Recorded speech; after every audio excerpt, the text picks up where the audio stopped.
Merci aussi pour l'invitation. C'est vraiment un plaisir, un privilège pour Geneviève et moi d'être avec vous aujourd'hui. Donc, notre présentation porte sur l'adoption au Québec en contexte de protection de l'enfance et on va vous parler plus spécifiquement là, du programme Banque Mixte. Donc, avec ce qu'on vient d'entendre de Monsieur Kessler, je pense que ça va alimenter le débat et susciter des réflexions intéressantes.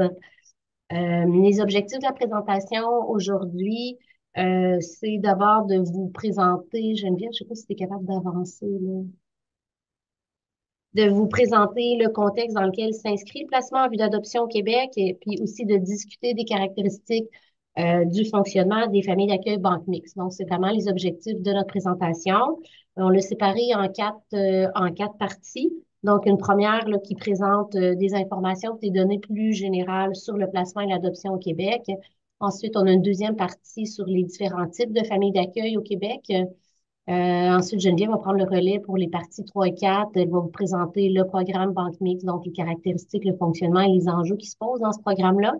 Et finalement, on va aborder le niveau d'ouverture, donc ce que vous appelez aussi l'open adoption, des adoptions réalisées en protection de la jeunesse. Donc, pour vous mettre un peu dans le contexte, on regarde de façon là, plus générale les données sur le placement et l'adoption au Québec. On trouvait que c'était quand même important là, de vous donner quelques informations contextuelles. D'abord, au niveau du placement, au Québec, sur l'ensemble des enfants qui sont suivis par les services de protection de l'enfance, c'est environ 47 à 48 des enfants qui sont placés en milieu substitut. Et on distingue ici les milieux substituts en deux catégories, donc une portion des enfants qui est très majoritaire, là, qui est placée en milieu familial. Donc, ça désigne les différentes familles d'accueil que je vais vous présenter tantôt. Et une portion qui est placée en milieu institutionnel. C'est la bande le plus gris foncé dans les graphiques. Donc, quand on parle de milieu institutionnel, c'est principalement les foyers de groupe et les centres de réadaptation. Donc, ce qu'on observe depuis 20 ans, là, j'ai mis les 10 dernières années, mais depuis une vingtaine d'années, ce qu'on observe, c'est une diminution du placement au Québec. Par contre, les données administratives plus récentes, là, celles des 3 dernières années, montrent quand même une légère augmentation du placement. C'est assez minime, mais c'est quand même une petite tendance là, qui s'inscrit sur 3 ans. Et l'augmentation est observée autant en milieu familial. On voit qu'on est passé là, quand même de 36,6 des enfants placés en milieu familial à 39,8 en 2020, entre 2021 et 2024, et en milieu institutionnel de 8 en 2021 à 8,8 en 2024. Ensuite, au niveau de l'adoption, on voulait vous présenter peut-être quelques chiffres. En fait, le nombre d'adoptions réalisées annuellement par les services de protection de la jeunesse au Québec varie depuis 10 ans entre 163 et 275. Bon, ça peut sembler peut-être des petits chiffres pour vous autres, mais il faut considérer que la population au Québec est quand même 7 fois moins élevée qu'en France. Et puis, peut-être un autre chiffre là, que j'ai pas mis dans le PowerPoint, mais qui peut vous éclairer un petit peu, c'est le fait que, par exemple, pour le groupe des enfants qui sont placés entre 0 et 1 an, si on fait le suivi de leur trajectoire sur 9 ans, c'est environ 50 finalement qui vont être adoptés là, à la sortie des services. L'âge moyen des enfants au moment du placement en famille d'accueil banque mixte, c'est environ 1,42 ans, 1,4 ans, donc environ 1 an et demi finalement. Par contre, comme on va voir tantôt, il y a certains enfants qui ont eu un placement antérieur, mais ça, c'est l'âge au moment vraiment du placement en banque mixte. Le délai moyen entre le placement en famille d'accueil banque mixte et le jugement d'adoption est d'environ 3 ans. Là, ça, c'est des données administratives de la région de Montréal. On n'avait pas des données provinciales, mais c'est quand même la région de Montréal qui est la plus populeuse au Québec. Et c'est la région aussi où il y a le plus d'adoptions. L'âge des enfants au moment de l'adoption est en moyenne de 4,2 ans. Et au final, on constate que 88 des enfants qui sont placés en famille d'accueil banque mixte ont finalement été adoptés. Sur le plan clinique, il faut savoir qu'au Québec, la prise en charge de l'enfant est étroitement liée à une démarche clinique qui est nommée la planification du projet de vie ou encore la clarification du projet de vie. C'est une démarche qui est prise en charge par les intervenants qui sont assignés au suivi de l'enfant, puis qui a pour objectif finalement de s'assurer que chaque enfant puisse établir des liens significatifs avec des personnes qui sont généralement les preneurs de soins, qui pourront lui offrir du soutien puis des relations positives qui vont pouvoir se perdurer dans le temps. Dans la démarche de planification du projet de vie, le retour dans le milieu familial demeure l'objectif privilégié. Par contre, il doit être considéré comme dans l'intérêt de l'enfant. Il y a une différence là, assez récente dans la loi. Avant, c'était dans tous les cas l'objectif privilégié et depuis 2022, il a été ajouté à la loi qu'il faut que ce soit dans l'intérêt de l'enfant. Euh, Ensuite, pour tous les enfants, l'intervenant accompagné des parents au moment d'établir la planification du projet de vie doit déterminer un projet de vie privilégié, mais aussi un projet de vie alternatif. Au cas où le projet de vie qui est privilégié ne fonctionnerait pas. Donc, encore là, l'objectif, c'est de s'assurer là, d'une certaine continuité. Les projets de vie qui sont considérés comme permanents ou du moins qui visent la permanence sont la réunification familiale, donc le retour dans le milieu familial de l'enfant, l'adoption, la tutelle, le placement jusqu'à majorité, qui, je crois, est une mesure différente au Québec, en France. Au Québec, on a la mesure de placement à majorité qui est, si l'enfant, par exemple, a 3 ans, 4 ans, on peut décider d'une mesure de placement qui va jusqu'à ses 18 ans. Et finalement, la préparation à l'autonomie qui va être davantage utilisée avec la clientèle adolescente. Une autre particularité du système de protection de l'enfance au Québec, particulièrement en lien avec le placement, c'est le fait que le placement au Québec est encadré par les durées maximales de placement. Donc, les durées maximales de placement, c'est des périodes temporelles qui sont prédéterminées, qui sont inscrites dans la loi, qui indiquent la durée maximale que peut avoir un placement avant que le tribunal ne statue sur un projet de permanence pour l'enfant. Les durées maximales de placement vont être établies en fonction de l'âge de l'enfant au moment du placement. Donc, il y a 3 catégories d'âge et de durée. Finalement, pour un enfant qui est placé entre 0 et 2 ans, la durée maximale de placement va être de 12 mois, donc d'1 an. Pour les enfants âgés entre 2 et 5 ans, c'est 1 an et demi, 18 mois. Et pour les enfants de 6 ans et plus, 2 ans. L'introduction des durées maximales de placement dans la loi et dans la pratique là, en protection de la jeunesse, ça vise à réduire le nombre de déplacements des enfants, et aussi donner des balises finalement claires aux parents sur la durée dont ils vont disposer pour se mobiliser puis retrouver la garde de leur enfant. Qui est au fondement de l'application puis de l'introduction des durées maximales de placement depuis 2007, c'est principalement les notions de stabilité et de permanence. Il y a quand même à ce jour beaucoup d'études, là, beaucoup de recherches, de connaissances autour des risques liés au déplacement sur le plan du développement et du bien-être de l'enfant. Un autre des fondements aussi des durées maximales de placement, c'est la préoccupation en lien avec tout ce qui concerne la notion de temps chez l'enfant. Donc, la prise en compte du fait que la notion de temps chez l'enfant, puis toute sa construction temporelle, finalement, diffère de celle de chez l'adulte. On revient souvent à l'exemple de un placement de 6 mois pour un enfant de 1 an et demi. Là, ça n'aura pas la même portée qu'un placement de 6 mois pour un enfant de 12 ans, par exemple. C'est cette logique-là de prise en compte là, de la notion de temps chez l'enfant qui est aussi dans les fondements des durées maximales de placement. Une autre particularité du placement en milieu familial au Québec, c'est la distinction entre les différents types de familles d'accueil. Donc, on retrouve 3 types de familles d'accueil, les familles d'accueil régulières, les familles d'accueil de proximité et les familles d'accueil banque mixte. Donc, d'un point de vue administratif, elles ont le même statut, les mêmes droits.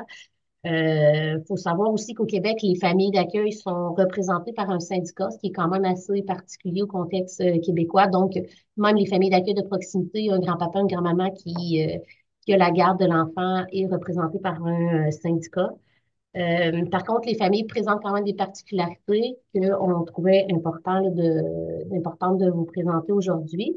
Donc, si on regarde au niveau des familles d'accueil régulières, donc c'est des familles qui reçoivent des enfants au profil très varié, que ce soit en termes d'âge, de durée de placement ou de motifs de signalement. Elles reçoivent aussi des enfants dont les problématiques, que ce soit physiques, comportementales ou développementales, c'est généralement des enfants qui ont quand même des problématiques plus importantes que ceux qui sont placés dans les autres types de familles d'accueil. Euh, c'est aussi des familles qui peuvent accueillir un nombre assez élevé d'enfants, trop plus élevé généralement qu'en famille d'accueil ou de proximité ou banque mixte. Donc, ça peut aller finalement jusqu'à 9 enfants par famille d'accueil. Et ce sont généralement aussi des familles d'accueil qui ont une meilleure connaissance là, des ressources, des services disponibles, vont mieux connaître aussi les rouages administratifs du système de protection de l'enfance. On a en deuxième lieu les familles d'accueil de proximité. C'est finalement les familles d'accueil de proximité, c'est des parents d'accueil qui font partie du réseau de l'enfant. Donc, on peut penser spontanément à la famille proche de l'enfant, la famille élargie. Ça peut être aussi des amis de la famille ou quelqu'un de l'environnement qui connaissait déjà l'enfant au moment de la décision du placement. C'est des enfants qui, généralement, présentent moins de problématiques de santé mentale, qui ont connu aussi moins de placements antérieurs.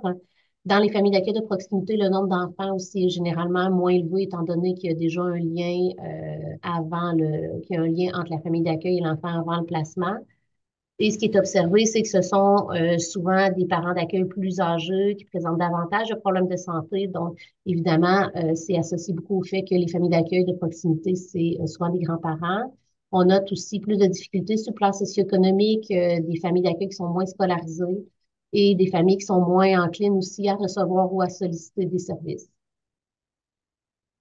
Et finalement, on arrive aux familles d'accueil banque mixte, qui sont finalement les familles qui accueillent des enfants en vue de les adopter. Les enfants qui vont être, Geneviève va en parler après de plus en détail, mais les enfants qui sont en famille d'accueil banque mixte, c'est des enfants qui sont à haut risque d'abandon, vont généralement être âgés entre 0 et 5 ans, mais majoritairement entre 0 et 2 ans. C'est aussi des familles dans lesquelles le nombre d'enfants placés est beaucoup moins élevé qu'en famille d'accueil régulière. Et c'est aussi des familles dans lesquelles il y a seulement un projet de placement à la fois. Donc, il doit y avoir minimum 12 mois entre un premier placement, puis un autre qui pourrait suivre là, pour accueillir un nouvel enfant. Donc, évidemment, aujourd'hui, on va porter une attention plus particulière aux familles d'accueil Banque Mixte et aux programmes Banque Mixte parce que c'est celles qui sont principalement concernées là, par l'adoption, par les services de protection de la jeunesse. Donc, je vais laisser Geneviève continuer pour la suite. Oui, merci Doris. Donc, moi, je vais maintenant vous parler des caractéristiques et du fonctionnement du programme Banque Mixte. Donc, le programme Banque Mixte a commencé en fait à la fin des années 1980 dans la région de Montréal, qui est la ville la plus populeuse, la plus importante au Québec. À cette époque-là, les services de protection avaient un bassin grandissant de postulants à l'adoption qui pouvaient attendre pendant de nombreuses années à cause d'une baisse significative là, de bébés qui étaient disponibles à l'adoption de la naissance. Puis en parallèle, on s'inquiétait aussi du sort de nombreux enfants qui étaient suivis par les services de protection de la jeunesse, mais qui vivaient beaucoup d'instabilité parce qu'ils étaient déplacés souvent de famille d'accueil en famille d'accueil sans qu'il y ait une réelle vision claire pour leur assurer un projet de vie permanent. Donc, on a offert aux postulants à l'adoption qui étaient en attente la possibilité d'accueillir ces enfants-là pour pouvoir leur offrir un milieu de vie permanent. Donc, progressivement, ce modèle-là s'est implanté dans toutes les régions au Québec au cours des années 90 et donc maintenant, il est offert partout. On dirait que depuis les 25 dernières années ou à peu près, là, la banque mixte, c'est la principale voie pour permettre à des personnes seules ou en couple de pouvoir adopter un enfant domicilié au Québec. Et en fait, depuis 2012, là, étant donné la baisse significative des adoptions internationales aussi, donc c'est vraiment rendu la principale voie pour adopter au Québec, le programme Banque Mixte. Le nom banque mixte, ça renvoie au fait que les services de protection de la jeunesse tiennent une banque de postulants, donc comme famille d'accueil, banque mixte spécifiquement. Donc, c'est une banque qui va vraiment se distinguer de la liste des postulants à l'adoption régulière. Donc, ici, on parle de gens qui veulent adopter un enfant qui est confié à l'adoption dès sa naissance. Puis, la banque de postulants banque mixte aussi, elle est différente également là, de la liste de postulants qui sont là comme famille d'accueil régulière, donc pour accueillir temporairement un enfant, un ou plusieurs enfants. Puis dans l'expression banque mixte, donc le terme mixte, lui, va référer au fait que en fait, il traduit le double rôle que ces postulants-là seront appelés à jouer. Donc, ils seront d'abord parents d'accueil pour l'enfant au moment où le placement va s'actualiser. Mais par la suite, si l'enfant devient admissible à l'adoption, donc ils vont ensuite prendre l'autre rôle de devenir des parents adoptifs. Donc, le programme Banque Mixte, en fait, il s'apparente énormément au modèle d'accueil familial qui existe aussi, entre autres aux États-Unis, en Grande-Bretagne ou en Irlande. Donc, dans ces pays-là, on parle des Foster to Adopt Programs. Donc, on pourrait traduire ça par de l'accueil en vue d'adoption. Un peu comme Doris vous l'a présenté tout à l'heure en parlant là, de la planification des projets de vie. Donc, le programme Banque Mix particulièrement, depuis longtemps, là, s'appuie sur une logique de planification concurrente. Donc, au plan clinique, l'intervenant de la protection de la jeunesse va travailler à la fois le retour dans le milieu familial comme étant le projet de vie privilégié de l'enfant, comme on disait tout à l'heure, mais en même temps, on doit aussi travailler sur le projet de vie alternatif. Donc, généralement, en banque mixte, ça va être l'adoption. Mais ça pourrait aussi être, à la limite, une tutelle ou un placement à majorité si les critères nécessaires pour rendre un enfant admissible à l'adoption ne sont pas présents. Et donc, c'est ça. Et le projet de vie alternatif est là vraiment dans l'optique où le projet de vie privilégié ne pourrait pas se concrétiser. Donc, ça oblige vraiment l'intervenant à travailler les deux projets de vie de manière simultanée plutôt que de les travailler de façon séquentielle. Et ça, vraiment, dès le début du placement de l'enfant. Il faut comprendre aussi là, que pour les familles d'accueil banque mixte, ça veut donc dire aussi qu'au moment de s'engager dans le processus pour devenir banque mixte, les postulants vont être bien informés qu'ils n'ont aucune garantie, en fait, que l'enfant va leur être confié deviendra, en fait, effectivement, légalement admissible à l'adoption. Donc, qui sont les enfants qui sont placés en banque mixte? Donc, d'entrée de jeu, ce ne sont pas tous les enfants en besoin de placement qu'on va confier à une banque mixte. Euh, Comme on le disait aussi, comme je le disais tout à l'heure, les banques mixtes, c'est vraiment une catégorie de ressources de type familial qui se distingue des familles d'accueil régulières qui sont là pour accueillir temporairement les enfants en besoin de placement. Donc ici, vraiment, étant donné la nature de ce programme-là, les enfants qu'on va orienter vers ce type de placement sont, comme Doris le disait tantôt, considérés à haut risque d'abandon. Donc, soit parce que leurs parents d'origine présentent des indices de délaissement parental, ou encore parce que les problématiques qui sont vécues par les parents sont chroniques à un point où ça affecte leur capacité parentale de façon significative et sur le long terme aussi. Donc, c'est dans des situations vraiment où on voit que la réunification familiale a peu de chances là, de pouvoir s'actualiser. Ce qu'on observe aussi dans la pratique, là, c'est que quand il y a une fratrie plus âgée qui est soit déjà en situation de placement ou encore d'adoption, puis que les problématiques vécues par les parents sont toujours présentes, généralement, ça va être un indicateur, ça aussi, pour les intervenants, qu'il faut considérer rapidement un projet de vie alternatif pour l'enfant. Euh, Si on regarde donc les caractéristiques plus spécifiquement là, des enfants qui sont placés en banque mixte, quand on fait un portrait de ces enfants-là, euh, Doris aussi l'a mentionné tout à l'heure, mais on constate que c'est généralement de très jeunes enfants. Doris parlait de 0 à 5 ans tout à l'heure et même plus spécifiquement de 0 à 2 ans. Mais en fait, dans deux études qu'on a menées toutes les deux, donc une dans la région de Montréal et une dans la région de Québec, qui sont les deux principales villes au Québec, les plus populeuses, en fait, les régions où il y a le plus de population. La majorité des enfants qui vont être placés en banque mixte, selon les données que nous, on avait, étaient placés dans ce type de milieu-là avant leur premier anniversaire, donc avant l'âge d'un an. Puis toujours selon ces études-là, pour plus de la moitié des enfants, la famille d'accueil banque mixte représentait soit leur premier milieu de placement, donc ils arrivaient directement à partir de la famille d'origine, ou encore c'était le deuxième milieu, donc ils avaient eu un premier placement en famille d'accueil, le temps de clarifier la situation, puis ensuite on les confiait à une banque. Concernant maintenant les parents d'accueil, banque mixte, donc c'est des postulants qui doivent se soumettre à une évaluation psychosociale, donc c'est l'équivalent de l'agrément en France, mais au cours de laquelle on va les évaluer à la fois comme parents d'accueil, mais aussi comme postulants à l'adoption. Donc, c'est des candidats qui, lorsqu'on les compare avec les postulants comme famille d'accueil régulière, qui auront généralement la particularité de vouloir s'engager de manière permanente auprès de l'enfant. Donc, ils vont généralement rapidement considérer l'enfant qu'on leur confie comme étant le leur, même si, et souvent, en fait, avant même que l'adoption soit légalement prononcée.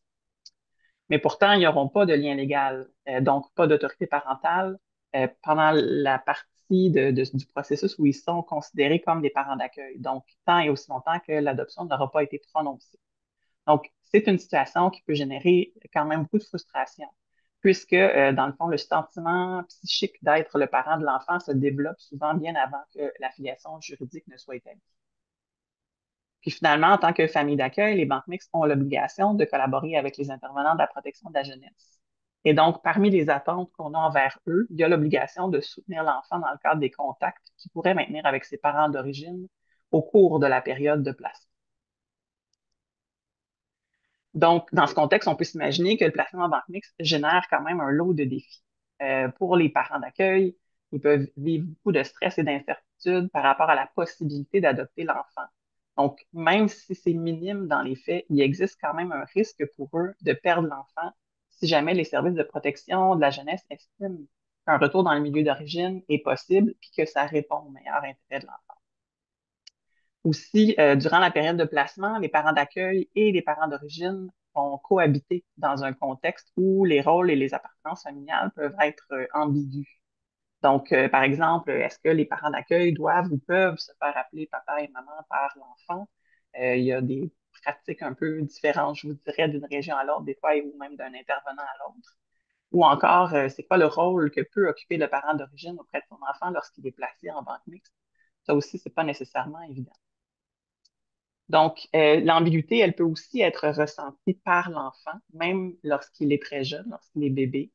Donc, les contacts entre lui et ses parents d'origine peuvent susciter des réactions, des sentiments négatifs ou contradictoires. Et à ce moment-là, que les parents d'accueil banque mixte devront gérer souvent avant et après la tenue de ces contacts-là.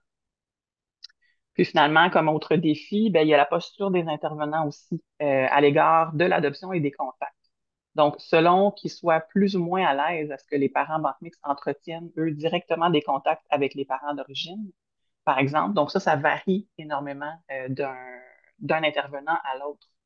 Et cette prise de position-là de l'intervenant va avoir une influence certaine sur le vécu des familles d'accueil banque mixte et aussi sur leur propre niveau d'aise à être en contact ou non avec les parents d'origine. Maintenant, quelques mots donc sur la question de l'ouverture en adoption. Alors, si on regarde d'abord la situation du Québec sur le plan juridique, alors au Québec, un enfant peut devenir admissible à l'adoption soit par le consentement de ses parents ou encore par une déclaration judiciaire. Donc, dans le cas du programme Banque mixte, on voit que la majorité des adoptions vont être prononcées à la suite d'une déclaration judiciaire, c'est-à-dire qu'on n'aura pas besoin du consentement des parents. Et même souvent, ça peut être à l'encontre de la volonté des parents. Dans une étude qu'on mène actuellement de Récémois pour dresser un portrait des adoptions québécoises qui implique les directions de la protection de la jeunesse de 2007 à 2022, on constate qu'il y a environ 70% des enfants qui sont devenus, au cours de cette période-là, qui sont devenus admissibles à l'adoption par déclaration judiciaire. Ensuite, il a été question justement de l'adoption plénière tout à l'heure. Donc, il faut savoir que nous, au Québec, c'est seulement l'adoption plénière qui est reconnue, qui existe, contrairement à vous en France qui avez aussi l'adoption simple. Et donc, comme ça a été mentionné, l'adoption plénière, elle rompt de manière définitive et irréversible la filiation d'origine à laquelle on va substituer en fait la filiation adoptive. Il y a quand même eu d'importants changements législatifs en matière d'adoption en 2018 au Québec. Et donc, parmi ces changements législatifs-là, le législateur québécois a introduit la possibilité d'une reconnaissance des liens de filiation préexistants dans la mesure où ces liens-là sont significatifs pour l'enfant. Notamment, ça peut permettre à l'enfant de conserver, par exemple, son patronyme d'origine auquel on ajouterait là, le patronyme adoptif. Mais toutefois, ça reste une avenue qui est très peu utilisée à l'heure actuelle. Maintenant, sur le plan clinique, donc dans le cadre des changements aussi législatifs qui ont été apportés en 2018, une autre nouveauté qui a été introduite par le législateur québécois, c'est la possibilité de formaliser des ententes de communication. C'est dont il a été question dans la présentation précédente, quand on parlait d'open adoption. Donc, de formaliser des ententes de communication qui permettent soit d'échanger des renseignements et ou de maintenir des contacts après l'adoption entre les parents adoptifs, les parents d'origine et l'enfant s'il est suffisamment âgé pour signifier son intérêt. Donc là aussi, dans l'étude que l'on mène actuellement, qui est en cours, on observe en fait qu'à partir de l'analyse des dossiers d'adoption qu'on a consultés, qu'il y a seulement 16% de ces dossiers-là qui contiennent réellement une entente de communication après l'adoption. Donc, on voit que ça demeure ça aussi une avenue qui est peu utilisée pour l'instant. Et enfin, dans le cadre d'une autre étude aussi que Doris et moi avons menée, une étude qualitative cette fois-ci, qu'on a réalisée auprès de 16 parents banque mixte dans 3 régions du Québec. Cette étude-là nous a permis de constater que même si les parents banque mixte présentent une grande ouverture à l'égard des origines de l'enfant, ils sont toutefois peu enclins à vouloir maintenir des contacts avec la famille d'origine une fois que le jugement d'adoption sera prononcé. Donc, plus spécifiquement, ils vont souhaiter en apprendre davantage sur les parents d'origine pour être capables de communiquer ces informations-là à l'enfant dans une perspective de pouvoir l'aider dans sa construction identitaire. Par contre, ils ne verront pas la pertinence d'entretenir une quelconque forme de relation ou de communication après l'adoption, particulièrement s'ils considèrent que ce n'est pas dans l'intérêt de l'enfant de le faire. Donc, finalement, comme conclusion, on voulait vous souligner certains avantages et certains enjeux du programme Banque Mixte. Donc, du côté des avantages, ben, le programme Banque Mixte offre quand même plus rapidement une stabilité relationnelle, familiale, résidentielle pour des enfants qui sont à risque de discontinuité et d'instabilité.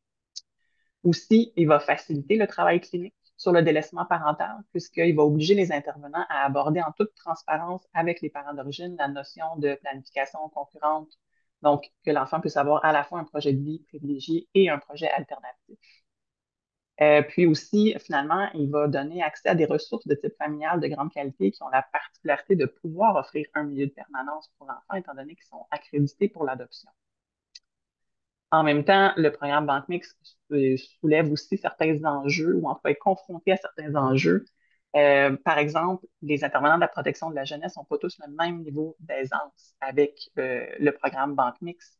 Donc, non seulement c'est un travail clinique dans ce type de dossier-là qui exige un haut niveau de connaissances juridiques pour savoir quels sont les critères pour rendre un enfant admissible à l'adoption, mais c'est des situations familiales aussi qui peuvent confronter les valeurs de certains intervenants. Donc, par exemple, certains peuvent être portés à favoriser l'adoption quand ils constatent qu'il y a la grande qualité des milieux d'accueil, l'investissement soutenu des parents d'accueil banque mixte, comparativement aux lacunes qui peuvent être observées dans le milieu d'origine, alors que d'autres peuvent être davantage portés à s'acharner pour défendre les liens du sang, que c'est important pour eux. Le processus décisionnel aussi, qui est sous-jacent au programme Banque Mixte, implique pour les intervenants en protection de la jeunesse une gestion de risque puis une évaluation de critères qui peuvent quand même s'avérer complexes à appliquer et à maîtriser. Puis finalement, ben, il y a plusieurs appréhensions à l'égard du programme Banque Mixte qui se fondent sur la crainte que ce type de placement devienne synonyme en fait d'un désinvestissement et aussi d'une réduction du travail pour favoriser le retour dans le milieu familial. Donc, comme si à partir du moment où l'enfant est placé en banque mixte, ben, on arrête de travailler à la réunification familiale et on tente plutôt de favoriser l'adoption.